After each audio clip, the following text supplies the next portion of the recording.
The season premiere of Westworld Warning contains spoilers. Westworld, while undeniably popular, seems to split its audience. Some felt that Season 1 was all a bit too clever for its own good, what with its multiple timelines, portentous philosophical themes and appropriately maze-like structure. Others thought it was brilliant, and that the intricate, elegant puzzles were an integral part of its appeal. It's not something you could watch while half asleep, but surely that's no bad thing. Whichever camp you fall into, however, you'll likely enjoy the explosive Season 2 opener. The park has fallen, the robots are out of control, everyone is panicking, and there's bloodshed and action aplenty, as well as the usual sprinkling of mystery. If things continue in this vein, we're in for an intense ride. Look, the credits have changed. They're as melancholy and eerily compelling as ever, especially when accompanied by that haunting Ramin Djawadi theme music. But instead of the horse and rider from the Season 1 credits, we've now got a magnificent charging bison. Poignantly, too, the robot couple making love have been replaced by a figure of a mother tenderly cradling a baby. The image feels significant, given the decision that Maeve Thandi Noon made to return for her daughter at the end of Season 1. We suspect that her enduring love for her lost child is going to be a big theme this season. But wider parent-infant concepts, creation, reproduction, human birth v. host birth, will also, probably, come into play.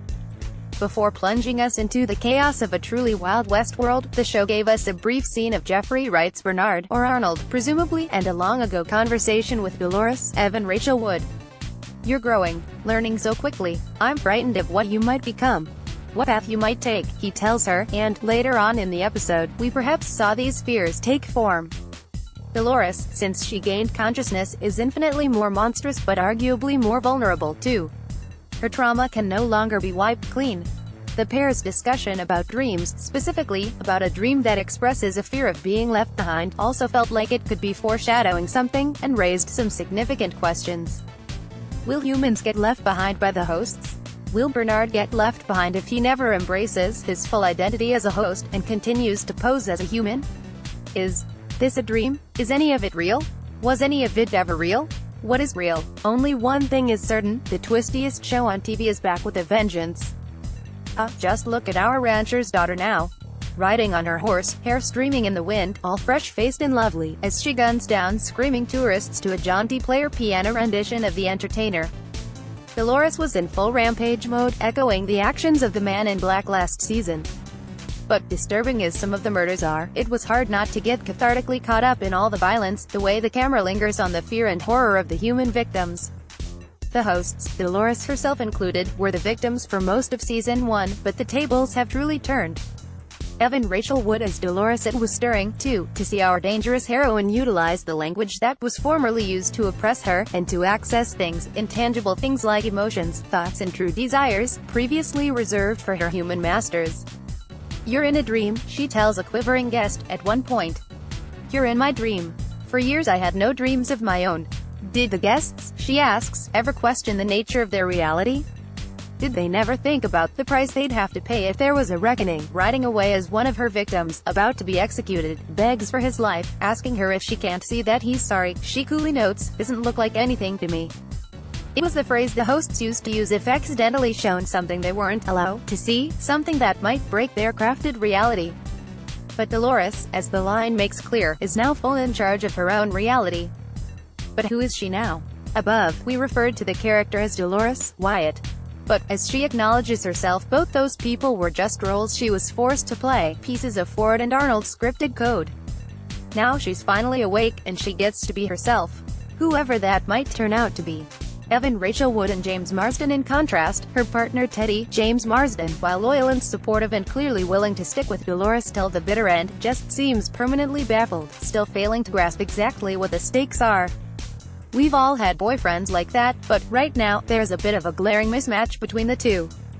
Teddy needs to wake up fast if he's going to keep up with his supercharged, super-sentient significant other. Violent delights, in case you hadn't worked it by now, have violent ends. But while this certainly seems to have held true for many of the unlucky guests, whose bodies litter the park and the Westworld hotel area, it's now Dolores herself indulging in most of the delight-giving violence. What will this mean for her, in the long run? Is her bid for escape doomed to fail? The "Your daughter, she's just a story" scene was interesting. First things first, we're loving the Maeve Lee double act.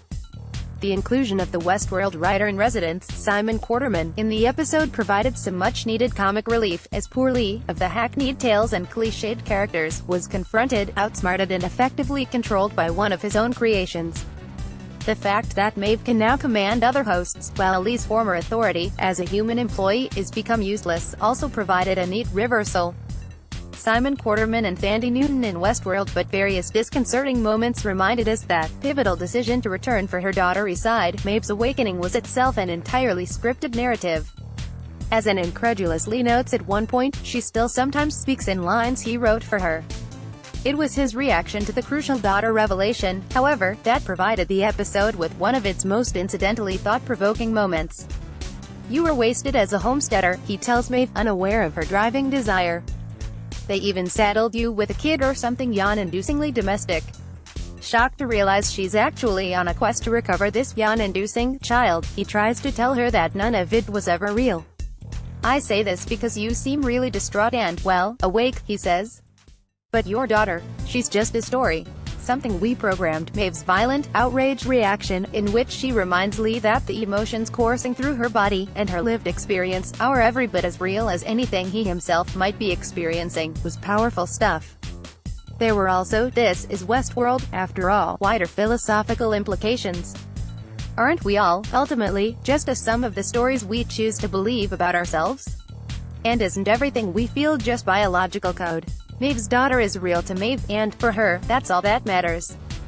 The full frontal male nudity was nice, thematically, we mean. There was, after all, plenty of female nudity in Season 1. Seeing Lee forced to strip, not just by a woman, but by a host, felt like a very visual sign that things really are different now. Is Bernard going to be able to hide his true nature? We saw him suffering from critical corruption, battling to fix himself and inject some much-needed robot fluid without revealing his secret to Charlotte Hale, and, so far, Bernard seems to be keeping his newfound secret.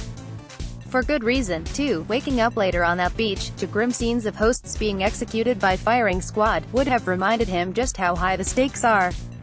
At some point, however, he's surely going to have to pick a side. How long can he keep the pretense up?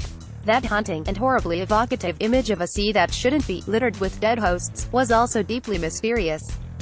Just what happened here? What did Bernard do, and what is he going to do next? How much can he really remember, and how much can he rely on his own memories? We spent a large part of Season 1 asking questions about Bernard, and it's clear that Jonathan Nolan and Lisa Joy don't want us to stop doing that anytime soon. Bengal tigers, to be precise, confirmed after a dead one washed up on a shore in Westworld. We already know that we'll be seeing a Shogun world at some point this season, but will we get a glimpse of any of the other Delos sparks? Fingers crossed. Drone hosts are every bit as chilling as promised after we first caught a glimpse of one in the Season 2 promotional material. The creepy, white, faceless robots known as drone hosts caused quite a stir. They were creepy, after all. They were white and faceless. This episode, we got a proper look at the humanoid yet obviously inhuman creatures, and their existence provided yet another uncomfortable parallel between Westworld's robots and slavery. The drone hosts don't have personalities, or voices, or faces, because their makers decided they didn't need these things. They just need to fetch and carry, to push buttons and keep things running. Hands can carry out delicate tasks, with unnervingly human dexterity, but they can never look you in the eye. With faceless slaves like this at their disposal, it's frighteningly easy to understand how the Westworld employees were able to simultaneously dehumanize the more lifelike hosts used in the park. To them, they were all just different kinds of machines. That line about how Delos was collecting DNA from guests along with records of their experiences. Interesting hint there, we think, about what the organization's real underlying purpose might have been, and probably still is. It's the overall title of this season, just as The Maze was for Season 1, and also, apparently, the title of Ford's last game, as confirmed by that scene with the man in black and the little boy host. In this game, you have to make it back out, the robot says. In this game, you must find the door. We already know, courtesy of Jonathan Nolan, that if the first season was a journey inward, this Season 2 is a journey outward. The Westworld co-showrunner previously said, "This is a search for what else is beyond the park, and what else is in the park. Are there more parks? How big is the park? What's beyond the park?" The man in black, it seems, is going to play an intimate part in this new tale of escape and discovery, as is everyone else, whether they like it or not. Season 2 of Westworld begins on April 23 on Sky Atlantic. Or watch with a 2-week free trial of the Now TV Entertainment Pass.